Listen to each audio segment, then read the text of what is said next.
Good afternoon বন্ধুরা, কেমন আছো বলো সবাই? আশা করি সকলেই ভালো আছো, আমিও ভালো আছি। ইন্ট্রোটা আগে দিয়ে নিই, কারণ পরে না ভুলে যাই কথা বলতে বলতে।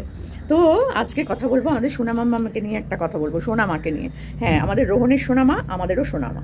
তো তাকে নিয়ে কিছু কথা বলতেই হবে, কারণ তার ভিডিওগুলো পরপর দেখতে দেখতে ওকে নিয়ে কথা না বললে না বড় মনটা খারাপ লাগে। সত্যি বলছি, কালকে রোহনের ভিডিওটা দেখলাম যে সোনামা কী কাণ্ডটাই না করেছে। সত্যি বাবা, কী কাণ্ডটাই না করেছে। আর সব থেকে খারাপ লাগে একটা জিনিস, মানে রোহন তোমাকেও বলবো, দেখো আমরা তো তোমার থেকে অনেক বড়, তাই জন্য তোমাকে কিছু বলার অধিকার নিশ্চয়ই আমাদের আছে, তাই না? যদি না থাকে তাহলে তুমি অবশ্যই কমেন্ট করে জানিও যে না, তুমি এই কথাগুলো বলতে পারো না, তো আমি সেটা মেনে নেব।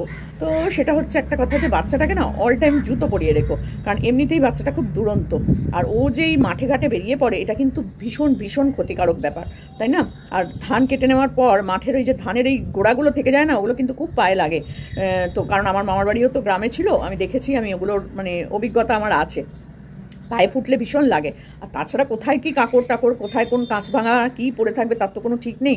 তো সেগুলো যদি পায়ে, ওইটুকু বাচ্চার পায়ে ফুটে যায়, আর ওর পাত তলাটা একদম নরম, একদম মাংস, তো সেখানে ফুটে গেলে ও মারাত্মক কষ্ট পাবে। তাই জন্য ওকে অল টাইম ওকে জুতো পরিয়ে রেখো, যে জুতোগুলো ও খুলতে পারবে না। কোনো চটি টটি নয়, জুতো যেগুলোতে দড়ি মানে ফিতে বাঁধা থাকে বা বেল্ট লাগানো থাকে, এইরকম জুতো ওকে পরিয়ে দেবে। বেল্ট লাগানো জুতো সব থেকে ভালো বাচ্চাদের জন্য, ওকে জুতো পরিয়ে রাখবে, কারণ ও খুব দুরন্ত, যখন তখন যেখানে সেখানে যা খুশি তাই করতে পারে। সত্যি কয়েকটা ভিডিও দেখছিলাম, তোমার কার ভিডিওটা যেন দেখলাম, আমার নামটা মনে পড়ছে না, আমি তোমাদের নামটা এখানে দিয়ে দেবো। তো ওর ভিডিওতে দেখলাম সোনামা এত দুরন্ত যে ও জলে নেমে পড়েছে, ভাবতে পারছো, পুকুরে নেমে পড়েছে।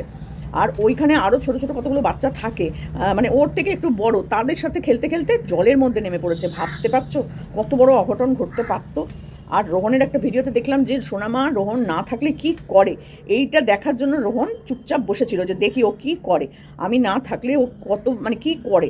আর সত্যি কথা রোহন, আমার প্রচণ্ড ভয় লেগেছে ভিডিওটা দেখে। বিশ্বাস করো, যে ও যদি আজকে তুমি না থাকাকালীন, ধরো বাড়ির লোকরা তো সবাই কাজে কর্মে ব্যস্ত থাকবে, তো সেই সময় যদি কোনো কারণে ওইরকম একা পুকুর ধারে চলে আসে বা বাচ্চাগুলোর সাথেও আসে, তাহলে যে কী মারাত্মক ক্ষতি হতে পারে সেটা আমি ভাবলে না আমার গা শিউরে উঠছে। ওই পুকুরের মধ্যে, জলের মধ্যে ঝপাং করে ও মানে ঝাঁপাচ্ছে। বোধহয় ফ্রি মোশন বাই আর না কি যেন নামটা আমার মনে পড়ছে না, খুব সম্ভবত তারই হবে। তার ভিডিওতে দেখলাম, তো সেখানে সে দেখাচ্ছে যে ও জলের মধ্যে সোনামাম্মাম কি করছে, মানে লাফালাফি ঝাপাঝাপি করছে, জল থেকে সে উঠবে না কিছুতেই। বাপরে বাপ, আমি দেখে না আমার যে কী ভয় লাগছিল তোমাদের কি বলবো। আবার আরেকটা ভিডিও দেখলাম রোহনের, সেখানেও সে দেখাচ্ছে রোহন যে ও ওই জলের মধ্যে নেমেছে, হাতে আবার একটা এরকম কড়াইয়ের মতন কালো একটা কি মানে কড়াই সম্ভবত ওটা হবে, বা টালা এরকম কিছু নিয়ে, সেটা নিয়ে ও জলের মধ্যে নেমেছে। সারা পা হাত মানে মুখ সব ওর কাদায় মাখামাখি, জামা পামা সমস্ত কিছু ভিজে। ভাবতে পারছো একবার ও কতটা দুরন্ত। বাচ্চারা দুরন্ত হবেই, সেটা কথা না, কিন্তু এই বয়সের বাচ্চারা তো কিছু বলতেও পারবে না ভালো করে, কোথায় কি হলো না হলো। ভাবো তো, ও যে জলের মধ্যে ওরকম করছে না, আমি শুধু ভাবছি যে রোহন বাড়িতে না থাকাকালীন যদি এরকম কোনো ঘটনা ঘটে, তাহলে বাচ্চাটার কি হবে। আজকে রোহন মানে পুরো লক্ষ্য রেখেছিল যে ও কী করে তাই, আর যদি না থাকাকালীন এটা হতো, ভাবো তো, কেউ খেয়ালই করতে পারতো না। ওই পুকুরটায় নয় জল কম, আরও তো কত পুকুর, চারপাশে কত পুকুর, কত মাঠ। ওর বাড়ি থেকে যেখানটায় ও চলে এসেছে, তার মধ্যে আরেকটা ভিডিও দেখালো রোহন যে মাছ ধরতে এসেছে। কালকের ভিডিওটায় রোহন মাছ ধরতে এসেছিল, কিন্তু রোহন যে মাছ ধরতে এসেছে তার থেকেও আগে 3 কিলোমিটার আগে চলছে সোনামাম্মাম, ভাবো একবার। আর সেখানে সোনামাম্মাম কিন্তু খালি পায়, ওই মাঠের ওই আলের ওপর দিয়ে, ওই মেঠো পথ দিয়ে যে ও যাচ্ছে, আমার না সত্যি খুব ভয় লাগছিল। বিশ্বাস করো যে ও কেন খালি পায়ে যাচ্ছে। রোহন, তুমি ওকে সবসময়ের জন্য বাবা একটা জুতো পরিয়ে রেখো গো। আমার খুব খারাপ লাগছিল ওকে ওই খালি পায়ে যাচ্ছে দেখে, ভয় লাগছিল, খারাপের থেকে আমার ভয় লাগছিল। তো যাই হোক, সেখানে সে মাছ ধরার, ওখানে গিয়েও সে মাছ ধরার ইয়েটা ধরতে পারছে না। আমার এত হাসি পাচ্ছিল ওকে দেখে, তখন কি বলবো। সত্যি সোনামা না একটা মনের একটা জায়গা নিয়ে নিয়েছে। সত্যি ইউটিউবে অনেক বাচ্চা আছে যাদেরকে আমরা সত্যিই ভালোবাসি, তাদের থেকেও আলাদা হচ্ছে এই সোনামাকে যখন ও পেয়েছিল, সেই গল্পটা একটা সত্যি করে একটা মানে সুন্দর একটা ঘটনা। মানে এই ঘটনাটা মানে কি বলবো, বাস্তবে যে মানে রোহন যে এইভাবে বাচ্চাটাকে মানুষ করছে না, সত্যি একটা পুণ্যের কাজ করছে রোহন। সত্যি ওইটুকু বাচ্চাকে, আপনারা হয়তো অনেকেই জানেন না, একটা ছোট করে আপনাদের কাছে বলছি গল্পটা। রোহন একদিন বাইকে করে ওই ফাঁকা রাস্তার মধ্যে দিয়ে আসছে, দুপাশে শুধু মাঠ আর মাঠ, কোনো মানুষজন কিচ্ছু নেই, শুধু মানে ক্ষেত। আর জলাশয় একটু একটু করে জলের পুকুরের মতন করে কাটা আছে, যেখানে আর কি ক্ষেতের জন্য জল টল জমা করে রাখে। এইরকম দুপাশে কোনো বাড়ি ঘরদোর কিচ্ছু দেখা যাচ্ছিল না। আপনারা অনেকেই মাম্মামের ইতিহাসটা জানেন না, তাই জন্য ছোট্ট করে একটুখানি বলে দিচ্ছি। তো এরকম ভর দুপুরবেলা প্রায় 1-1:30 এরকম বাজে, এই সময় রোহন বাইকে করে যাচ্ছিল। তো সেখানে হঠাৎ করে সে রাস্তার মধ্যেখানে দেখতে পায় একটা ছোট্ট বাচ্চা, এই আমাদের সোনামা, রাস্তার একটা গাছের নিচে বসে আছে। তখন আরও ছোট, মানে আজ থেকে ধরো 1 বছর আগের কথা বলছি, তখনও আরও ছোট। তখনও কথাবার্তা তো বলা দূরের কথা, কোনো রকম একটু হামাগুড়ির থেকে একটু জাস্ট হাঁটতে হয়তো টলটল করে হাঁটতে শিখেছে, এরকম আর কি পরিস্থিতি। তো হাঁটতে পারেও না তখন, এরকম একটা পরিস্থিতি। সবে 1-2 দাঁত বেরিয়েছে, মানে ওই 1 বছর এরকম হবে হয়তো বয়স, কি তাও হবে না। তো যাই হোক, সেই সময় ভর দুপুরবেলা গাছের নিচে ওই মাম্মাম বসেছিল, কেউ নেই, কোনো মানুষ নেই। তো রোহন ওটা দেখতে পেয়ে দাঁড়িয়ে পড়ে, কারণ ও তো জানোই সব জায়গাতেই যে কোনো অবস্থায় ও হাজির হয়ে যায়, কোনো মানুষের দুঃখ কষ্ট কোনো বিপদ আপদে রোহন হাজির। তো সেরকমই ওই বাচ্চাটাকে দেখতে পেয়েও দাঁড়িয়ে পড়ে যে কী ব্যাপার, এই দুপুরবেলা রাস্তার মধ্যে একা বাচ্চাটা, আর বাচ্চাটা যদি কোনো রকমে হামাগুড়ি দিয়ে হোক, হেঁটে হেঁটে হোক, বড় রাস্তাটার উপর উঠে পড়তো, মানে রাস্তা থেকে নেমে গিয়ে যে মাঠগুলো হয়, তোমরা তো সবাই জানো যে ক্ষেতগুলো একটুখানি নিচেই হয় রাস্তা থেকে, আর ওই রাস্তা দিয়ে ফুল স্পিডে গাড়ি যাচ্ছে। ভাবো তাহলে ওই বাচ্চাটা যদি কোনো ক্রমে রাস্তার উপর উঠে আসতো, এপার থেকে হয়তো ওপার হেঁটে হেঁটে হেঁটে চলে যাচ্ছে বা হামাগুড়ি দিয়ে যাচ্ছে, আর একটা ফুল মানে স্পিডে আসা একটা গাড়ি, ভাবতে পারলে না, মানে ভাবতে গিয়ে না আমার মানে মাথা ধরে গেছিলো জানো না ভিডিওটা দেখতে গিয়ে, যে কি মানে তার তো বাবা মা আছে, তাকে তো কেউ না কেউ জন্ম দিয়েছে, তাই না? তো আমি শুধু ভাবছি এরা বাবা মা হওয়ার উপযুক্ত? একদম না। ওই বাচ্চাটাকে ওই রোদ্দুরের মধ্যে ফেলে রেখে দিয়ে ওরা চলে গেছে। তো জানি না এর পেছনে আবার আরেকটা কারণও আছে, আমি যেটা দেখলাম সেখানে হচ্ছে যে একটা চক্র আছে গ্রামের মধ্যে, ওই ফাঁকা রাস্তায় কি করে ওরা কোন জায়গা থেকে কোন বাচ্চা চুরি করে নিয়ে আসে তাদের কোনো ঠিক ঠিকানা নাই। তো সেই বাচ্চা চুরি করে এনে ওরা রাস্তার উপর এরকম করে রেখে দিয়ে গাছের আড়ালে গাছের মাথায় এরকম উঠে বসে থাকে, সরি, উঠে বসে থাকে, যেটা পাবলিকের পক্ষে জানা সম্ভব না যে কোথাও কোনো লোকজন আছে কিনা।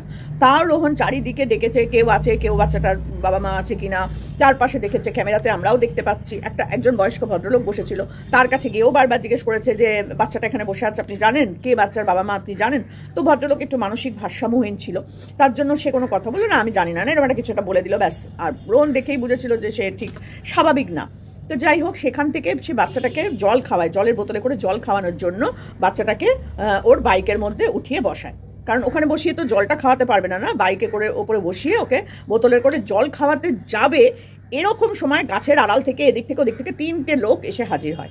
ভাবো একবার, তাদের হাতে লাঠি, মুখ বাঁধা, ওই অবস্থায় এসে তার গাড়ির চাবি নিয়ে নিচ্ছে, তাকে মারধর দিচ্ছে। রোহনকে কেন বাচ্চাটাকে নিয়েছি, বাচ্চাটাকে কোল থেকে তুলে নিয়েছে, কেন আপনি নিয়েছেন, বাচ্চাটাকে চুরি করে নিয়ে যাচ্ছেন বলে রোহনকে মানে রীতিমতন ধাক্কাধাক্কি, ক্যামেরা টানাটানি, ব্যাগ টানাটানি, তার যে আলাদা যে নিজের যে ব্যাগ, সেই ব্যাগটাও টেনে নিয়ে নিচ্ছে।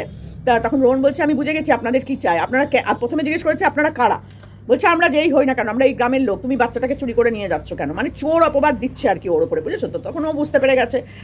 তো এইভাবে যারা এই কাজগুলো করে না, তারা মানুষজন খুব ভালো চেনে, যেটা রোহনরা খুব ভালো জানে। তো তখন বলছে আপনাদের কি চাই, আপনাদের টাকা পয়সা চাই? তো ঠিক আছে, আমি টাকা পয়সা দেবো, কিন্তু এর বাড়ি কোথায়, এর বাবা মা কোথায়? তখন ওরা বলছে এই তো এখানে বাড়ি, ওই তো ওখানে বাড়ি। বলতে বলতে একজন লোক আসে, তখন যেই বাইকটা করে এসেছে সেই বাইকটা নিয়ে যখন থামায় ওকে, ব্যাস নিমেষের মধ্যে 3-4টে লোক হাওয়া, আর নেই। কোথায় যে মাঠ দিয়ে দৌড়ে পালিয়ে গেল তার কোনো ঠিক ঠিকানা নাই। তখন ওই ভদ্রলোক বললো এখানে আপনি দাঁড়িয়েছেন কেন, এখানটা হচ্ছে এরকমই জায়গা, আমরা কখনো যাতায়াতের পথে এখানে দাঁড়াই না, এরা এই বাচ্চা ফাচ্চা দেখিয়ে চুরি ছিনতাই করে, যা থাকে তাদের হাত থেকে সব কিছু নিয়ে নেয়। তো রোহন বললো যাই হোক, আমার কাছ থেকে তো কিছু নিতে পারেনি, তাও রোহন টাকা দিতে চেয়েছিল। তো যাই হোক, সেখান থেকে রোহন ওই বাচ্চাটাকে নিয়ে আসে, বলে আমি একে নিয়ে গেলাম, আর যদি কেউ সঠিক কোনো আইডেন্টি প্রুফ দিয়ে ওকে নিয়ে যেতে পারে আমি বাচ্চাটাকে তার হাতে তুলে দেবো। কিন্তু আজ পর্যন্ত প্রায় 1 বছর হতে চললো, কেউ আসেনি। মাঝখানে ফোনে একজন যোগাযোগ করেছিল, তাও মনে হয় না সেটা সত্যি কথা, তার কথার সাথে কোনো মানে মিল খুঁজে পায়নি। যাই হোক, হতেই পারে। তো সোনামা এখন রোহনের কাছে খুব ভালো আছে, সুন্দর আছে। তো সেখানে দাঁড়িয়ে আমি শুধু ভাবছি যে রোহন যদি আজকে বাচ্চাটাকে না নিয়ে আসতো, এরা হয়তো এই বাচ্চাটাকে কোথাও বিক্রি করে দিত, কারণ এরা তো টাকার জন্য বাচ্চাটাকে ওখানে বসিয়ে রেখেছে। কোথার থেকে চুরি করে নিয়ে এসেছে বাচ্চাটাকে তারও কোনো হয়তো ঠিক ঠিকানা নাই। বাচ্চাটা তখন মিষ্টি একটা ছোট্ট ফুটফুটে বাচ্চা, কথাও বলতে পারে না, ও ই এরকম আকার ইঙ্গিতে বোঝাতে চায়। ভাবো একবার, তাহলে এই বাচ্চাটার ভবিষ্যৎটা কি হতো? আর একটু বড় হলে ওরা কোন কাজে কোন নোংরা ইয়েতে নামিয়ে দিতে পারতো, কোনো ঠিক ঠিকানা নাই। কারণ ওরা যেখানে ওই ছোট্ট বাচ্চাকে রোদ্দুরের মধ্যে ভর দুপুরবেলা বসিয়ে ওই রকম কাজ করতে পারে, চুরি ডাকাতি করতে পারে, ওরা আর 2 বছর 4 বছর 5 বছর বাদে ওই বাচ্চা বিক্রিও করে দেবে, কারণ তখন তাকে দিয়ে ভিক্ষা করানো যাবে না বা ডাকাতি করানো যাবে না, তাই না?